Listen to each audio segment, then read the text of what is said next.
Bonjour à tous, on se retrouve pour une petite vidéo sur un iPhone 11 qu'on m'a envoyé. On va regarder ce qui se passe exactement. La personne qui me l'a envoyé m'a indiqué ne charge pas, ne démarre pas. J'ai juste testé une batterie et un écran, il ne démarre pas ni de charge. Donc on va regarder ça et on va voir ce qui se passe. Alors le premier test sur mon petit chargeur USB avec le câble en lighting. J'ai un petit chargeur qui indique la consommation avec plusieurs ports USB. Et donc là, on est à 0 A, 0,1, 0 A, 0,1. C'est, à mon avis, un court-circuit. Il doit y avoir un condo quelque part, très certainement. Donc on va le démonter, on va l'ouvrir. Et on se retrouve juste après.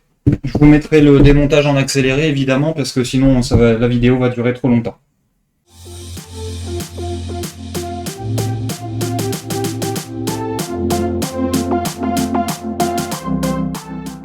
Bon, déjà, je vois qu'il a reçu du liquide. C'est bizarre, il y a plein de petites éclaboussures à l'intérieur.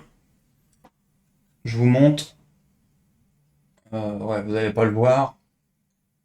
On voit plein de petits points. Et sur le bouclier,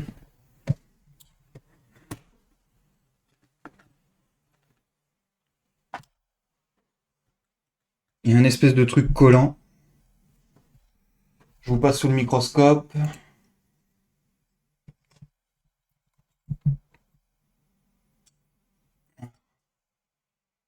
Là, le bouclier. Et puis là, il y a des petites éclaboussures à droite à gauche. Plein de petits points noirs. Bon. Visiblement, il a reçu un peu de liquide, celui-là. Bizarre, parce que je vois pas de pastilles. D'ailleurs, je vois pas du tout de pastilles. Les pastilles anti-humidité. Un témoin d'humidité, il n'y en a plus.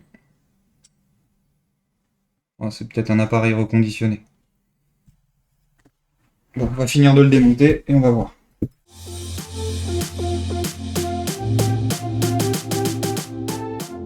Je vais rapprocher. Donc, dans un premier temps, on va tester avec l'alimentation.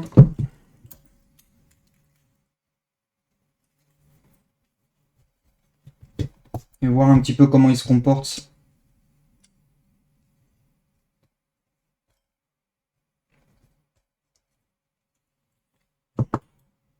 Ah bah,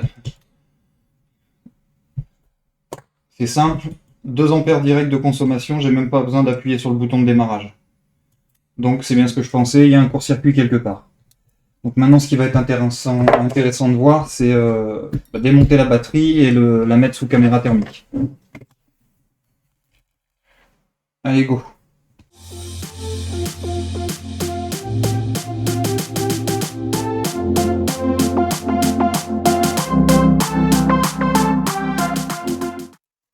Voilà, j'ai démonté la caméra, la carte mère, pardon. On va la remettre sur l'alimentation et sous la caméra thermique. Et voir un petit peu s'il y a une chauffe quelque part. Mais bon, à 2 ampères, à mon avis, il y a une chauffe quelque part, c'est sûr. Je vous passe sous la caméra thermique. Hop. On alimente. Il y a bien une chauffe.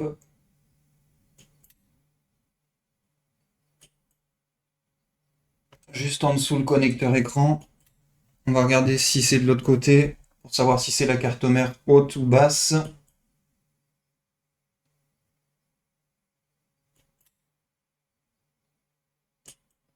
Ouais, souvent c'est sur la carte RF, la carte basse, mais là c'est la carte haute. On est le point de chauffe. Il est là, juste en dessous le connecteur écran. Donc là, pas le choix. Bah, faut ouvrir la carte. Donc je la mets sur mon préchauffeur, je l'ouvre et on se retrouve après. Alors la carte est ouverte, je vous passe au microscope. Déjà je vois qu'il y a des pattes qui sont arrachées. Là. Sur le bas, on a 3 petits pads.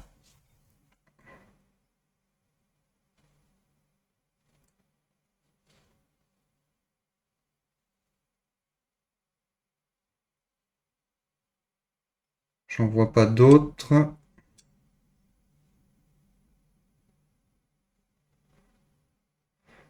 Que je vérifie si le baseband n'est pas fendu, parce que si c'est pour la remettre en route et qu'il n'y ait pas de réseau, ça sert à rien.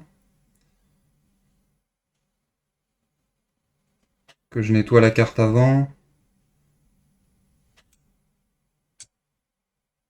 Bon, je vois rien d'autre sur la carte du bas.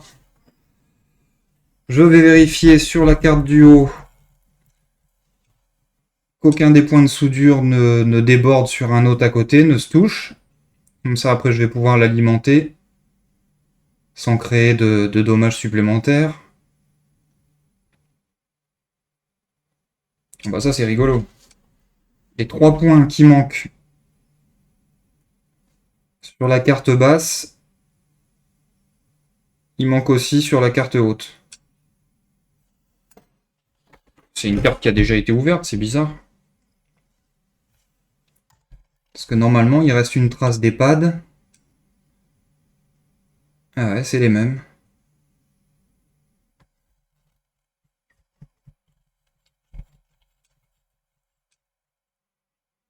C'est bizarre quand même. Ah non, mes pattes sont là, je les voyais pas. Ah oui, ils sont pas. Ah ouais, d'accord. J'avais pas assez zoomé. D'accord. Donc il manque sur la carte haute.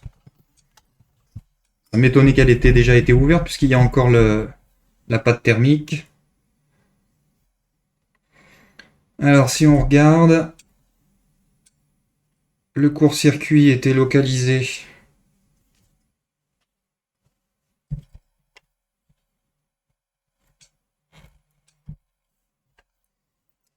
quelque part par ici. Et donc, on est quelque part par là. Ouais, bah, la puce audio. Bon, on va voir. Donc là, j'ai pas de pad, pas de petits points de soudure qui se touchent nulle part. Donc je vais pouvoir l'alimenter. On va la nettoyer un coup d'abord parce que la petite pâte noire là, ça, quand on s'en met plein les doigts, c'est chiant. On en met partout.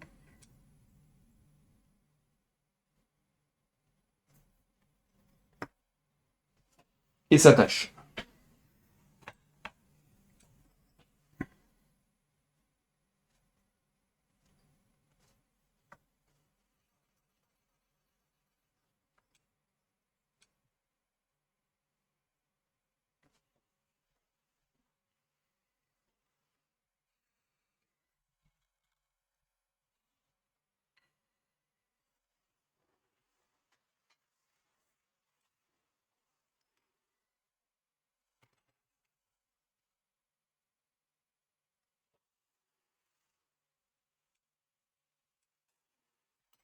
Allez, on va la repasser sous la caméra thermique.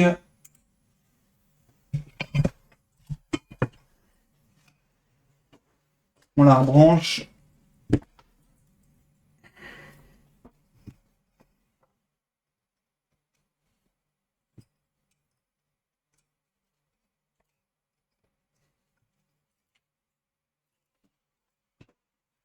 Et on va voir ce qui se passe.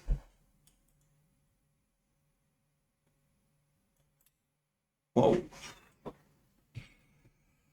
Ça, c'est pas bon signe.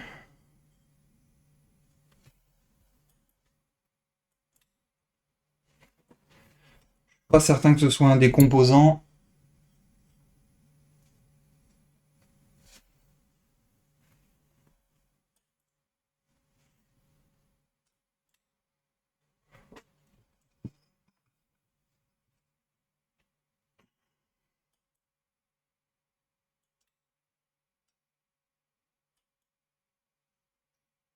Ouais, parce que là où ça chauffe, il n'y a pas de composants. Sur cette face-là, et de l'autre côté, j'ai des doutes. Il se peut que ce soit à l'intérieur de la carte. Alors ça arrive rarement, mais ça peut arriver. Et c'est plutôt chiant. Parce que là, faut swapper le haut de la carte complet. Et sur un iPhone 11, je suis pas certain que le client accepte. Pas certain que ça vaille le coup. Ah, ça chauffe pas mal quand même. Je sais pas si c'est ce petit condo là. On va essayer de se rapprocher un peu plus.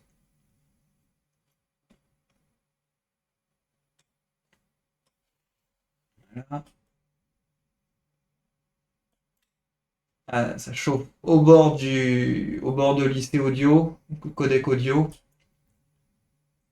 Et derrière les deux petits condos ou résistances, là je sais pas ce que c'est. Bah, j'ai bien l'impression que c'est à l'intérieur de la carte.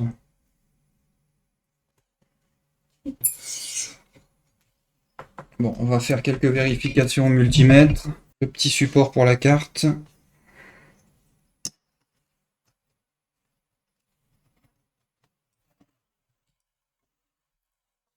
On repasse sous le microscope.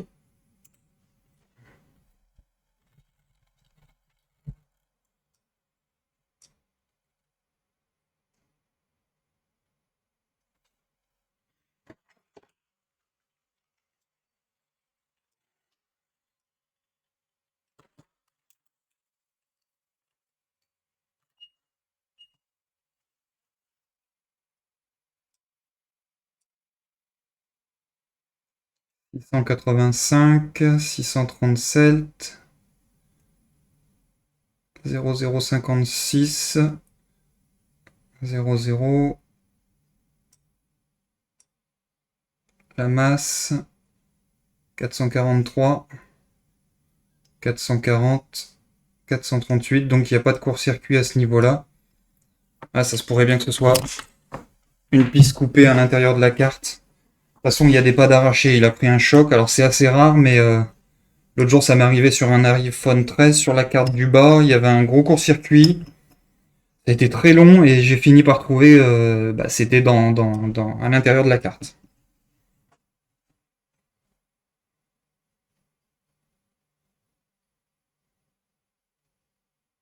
Alors, à moins que ce soit ces deux-là, mais j'y crois pas trop.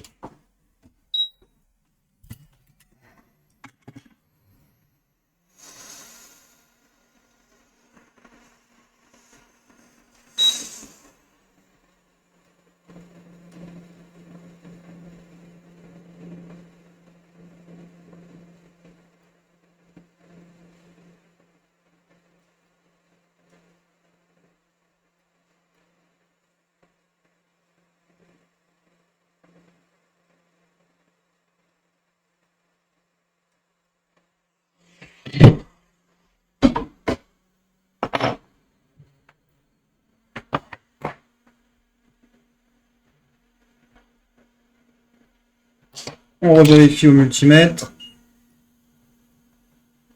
Ici, il faut, on regardera sur le schéma. Là, je suis à 0.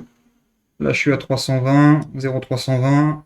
Là aussi, et 0,285. Donc, c'est pas eux les coupables non plus. Bon, on va retirer le bouclier, mais j'y crois pas trop non plus que ce soit derrière le bouclier.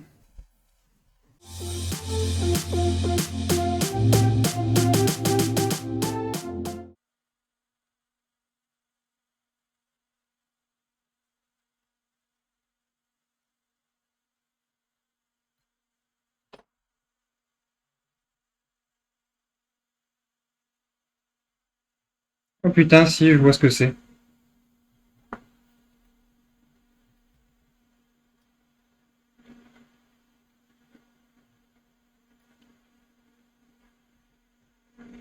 Lui, il est brûlé. Le filtre, la bobine, pardon. La petite diode aussi, là.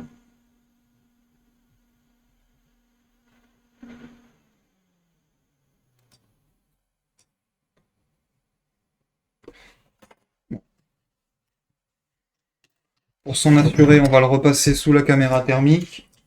Mais bon, c'est quasiment certain que c'est ça. Maintenant, à voir pourquoi. C'est bien beau de changer les composants, mais il faut savoir aussi pourquoi ils ont lâché.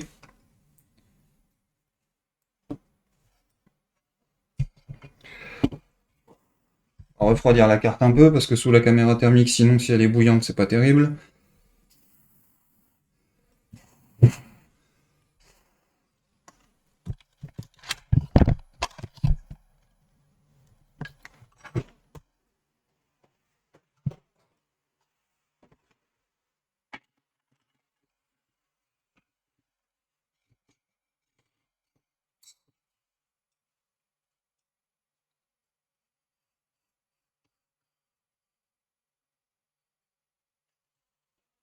Allez, on alimente.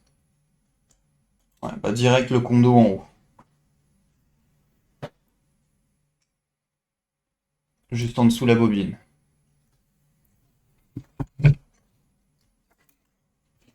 Donc on va les retirer et puis on va vérifier qu'il n'y ait pas d'autres problèmes.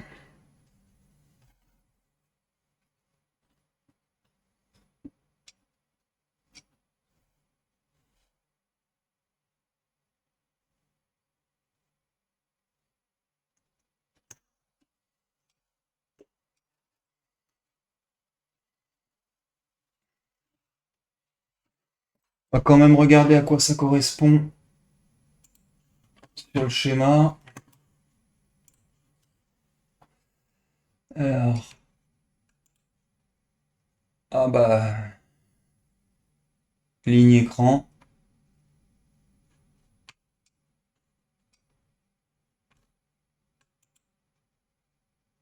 Donc là, on a la diode cramée, le condo en court-circuit, la bobine qui est explosée.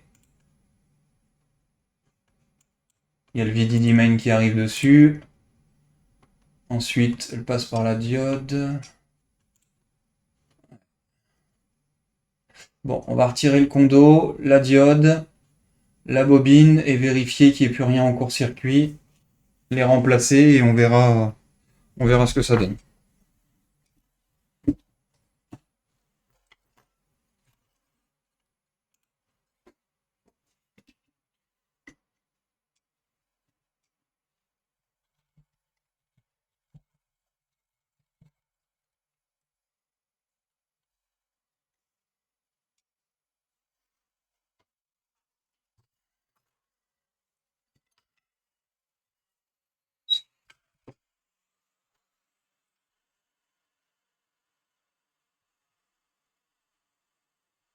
Ah, le condo, on voit, vous le verrez peut-être pas vous, mais on voit qu'il est fendu là sur le haut.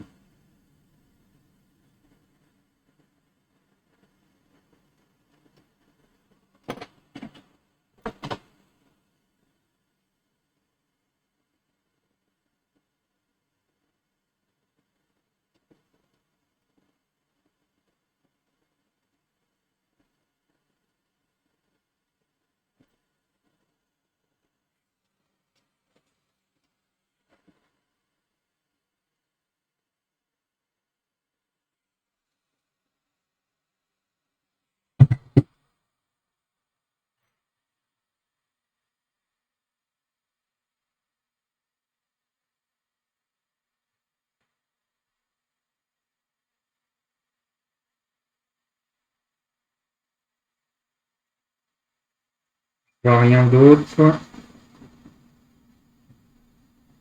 Alors, si on regarde sur le schéma, donc la masse est là, en haut ça doit pas biper, la diode doit pas biper nulle part, normal, et la bobine non plus. Donc on va vérifier ça.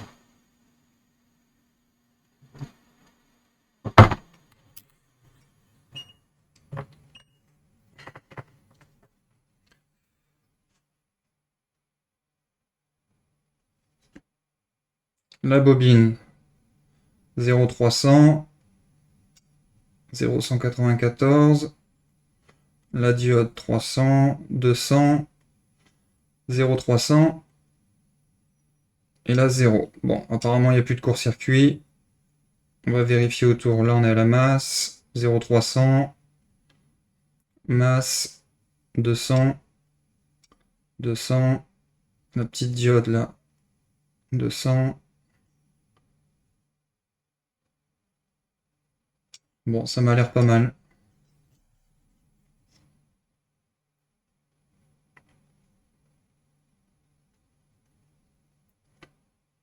Trois cents, masse, 200, 300.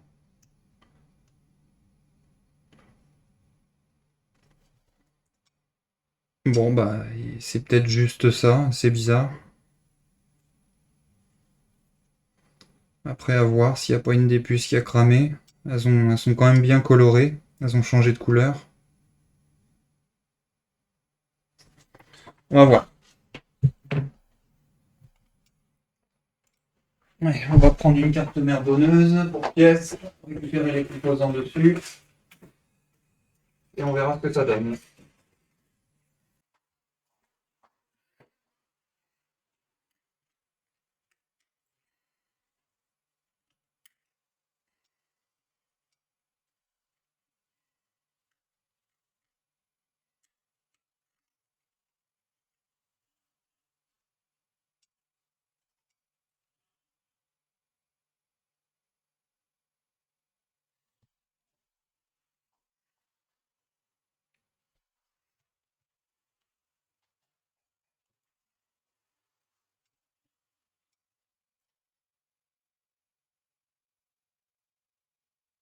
On aurait pu faire le test aussi de démarrer,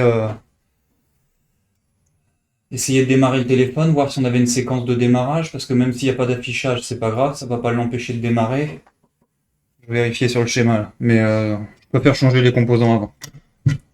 Donc, on va les récupérer à côté.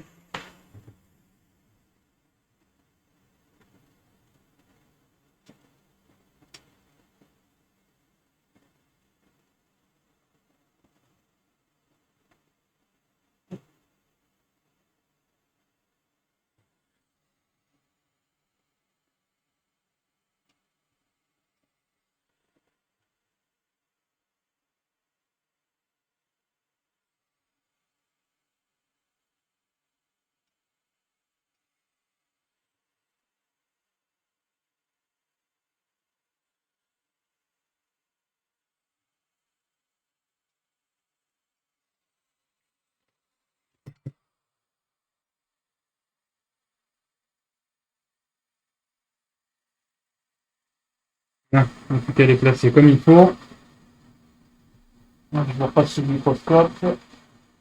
Voilà, je les ai placés comme ça, vite fait.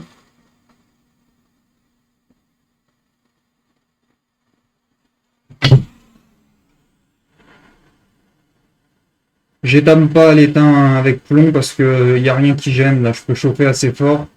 L'anode est protégée à côté, le proc est beaucoup plus haut.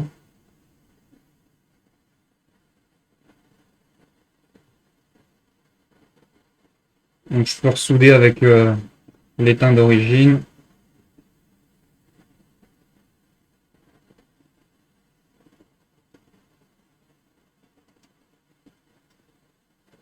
Voilà,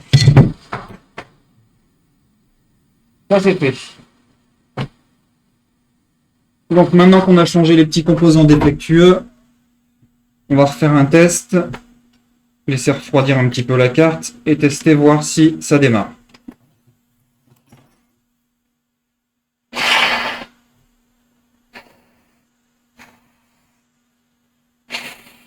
Voir si on a une séquence de démarrage.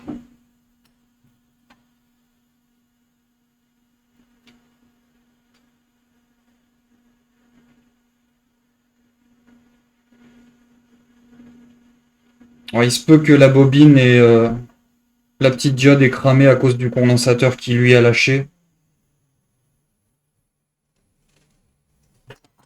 C'est lui qui a cramé les deux autres à côté. Alors déjà, quand on alimente, plus de court-circuit. Et si je démarre, 150 mA, 190,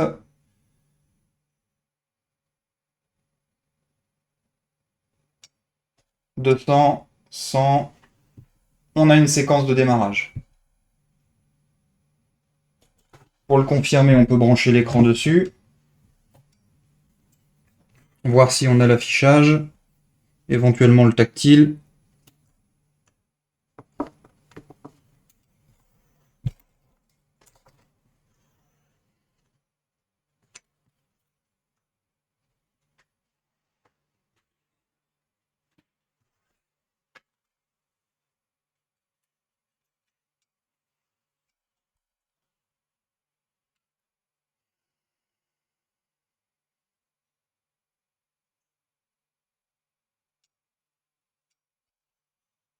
On n'a pas d'affichage. Si c'est bon.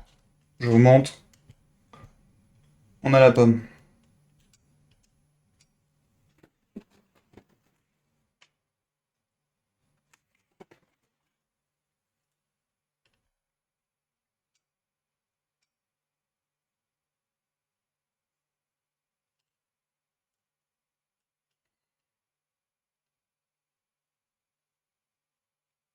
On va voir si on a le tactile.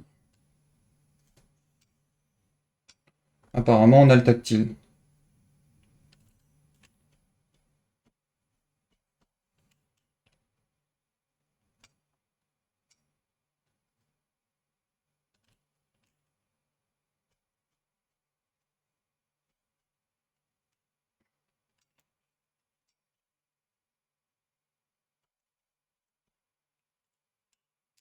Bon, il se met en recovery. L'écran est tout noir en bas, mais bon, ça encore c'est pas trop grave. Il a dû faire une belle chute quand même. 3 pas d'arraché, l'écran qui est un peu noir sur le bas, là c'est bizarre.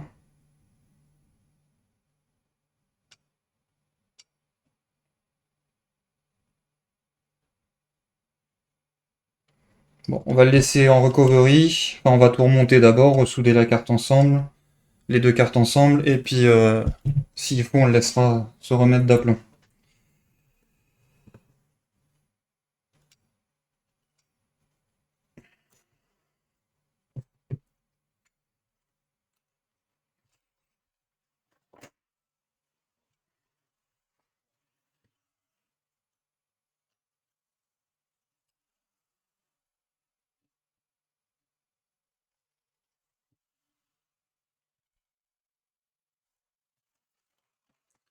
Ce qu'on va faire aussi, c'est vérifier les 3 petits pads qui nous manquent. Alors, 1, 2, 3, à partir de là, 1, 2, 3, bah c'est que des masses. Bon bah coup de chance, c'est que des masses, c'est pas important. On n'a pas besoin de les refaire les 3 petits pads. Allez, on va lui remettre son petit bouclier à cette carte. Et après on ressoudra les cartes ensemble.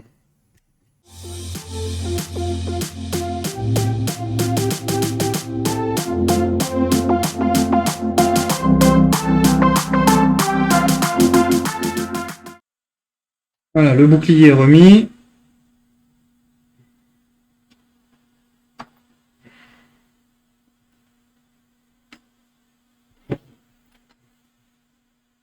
Et sur les 11, les 12 c'est différent à partir des 12. Mais sur les 11, moi je ne m'embête même plus. Quand on chauffe suffisamment, mais pas trop pour pas foutre en l'air les billes du baseband et du Wi-Fi sur la carte du bas.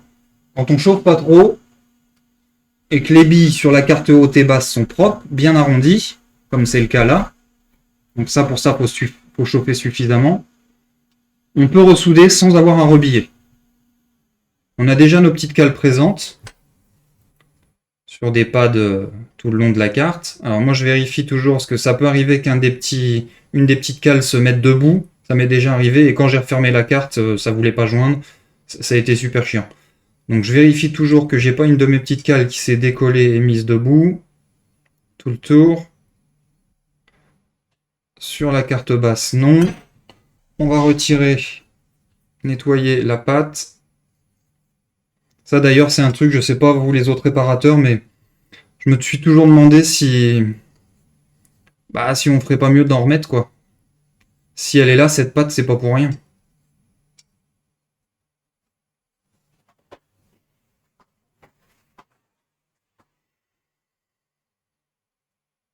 Après, j'imagine qu'Apple utilise une pâte spéciale. Elle est bizarre cette pâte, elle est un petit peu sableuse. Le baseband n'est pas fendu, donc normalement ça devrait aller. Faut espérer qu'il y ait le réseau.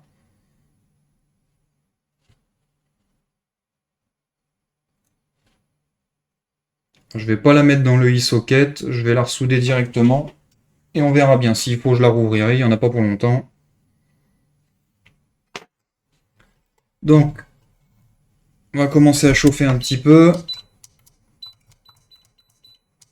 Mettre un peu de flux de soudure tout le tour.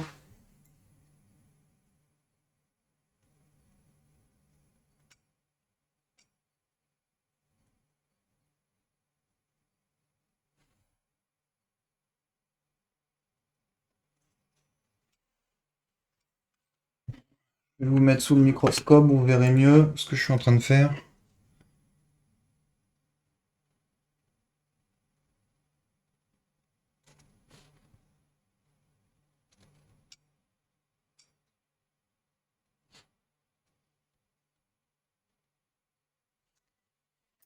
Voilà.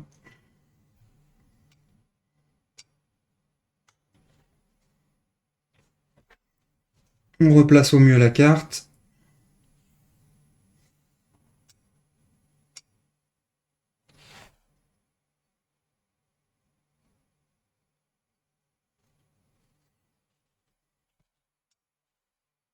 Là, elle est bien. Et on peut chauffer 180 comme tout à l'heure. Et à 160, 170, elle était déjà, c'était déjà fondu. Alors que les 12, à partir du 12, c'est un peu plus chiant. Faut chauffer au minimum 190, voire 200.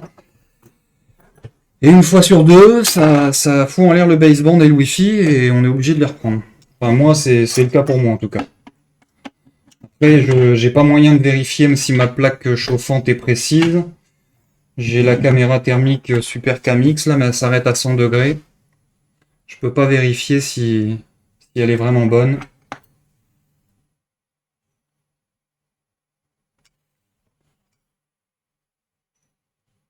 Mais bon, je sais qu'à 180 degrés, les 11, ça s'en va facilement.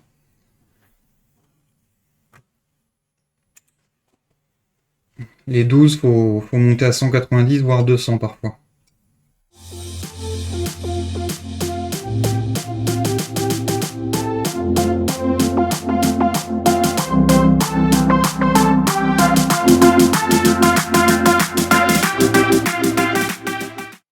Là, on doit être pas mal.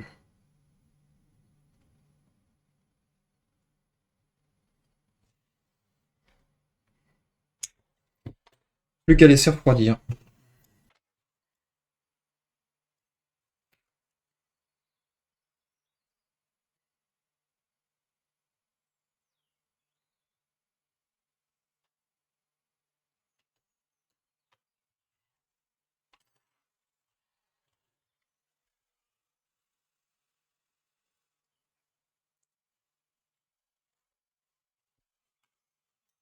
On va vérifier au microscope que c'est bien soudé.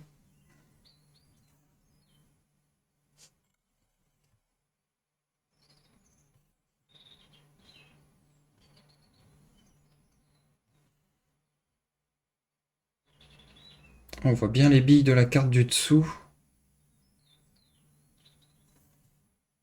D'habitude, on les voit pas, il y a toujours de la colle. Bon, ça m'a l'air pas mal jusque-là. On est bon. Donc, on va remettre la carte mère dans le châssis et on va tester.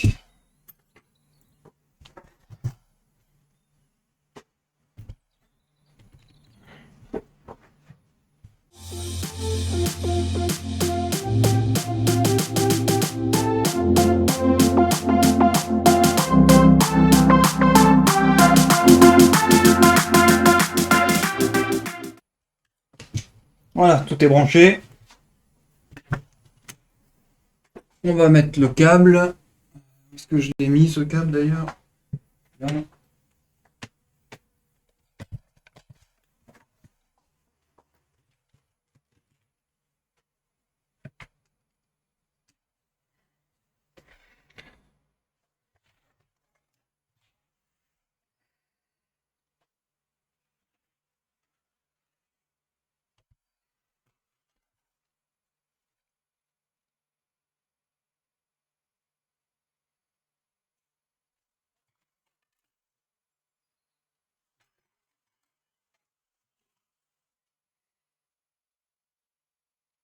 Là, c'était vraiment quand même un coup de chance parce que c'était vachement visible en fait.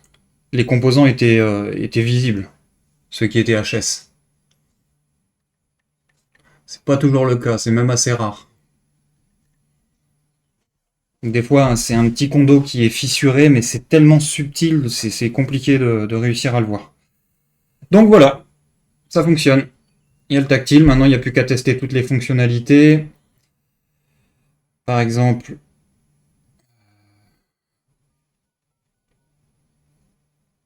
l'email, c'est bon.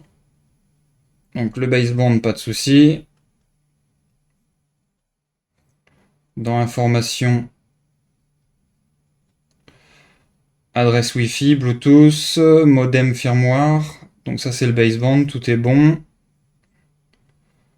Le Wi-Fi, il capte ma box.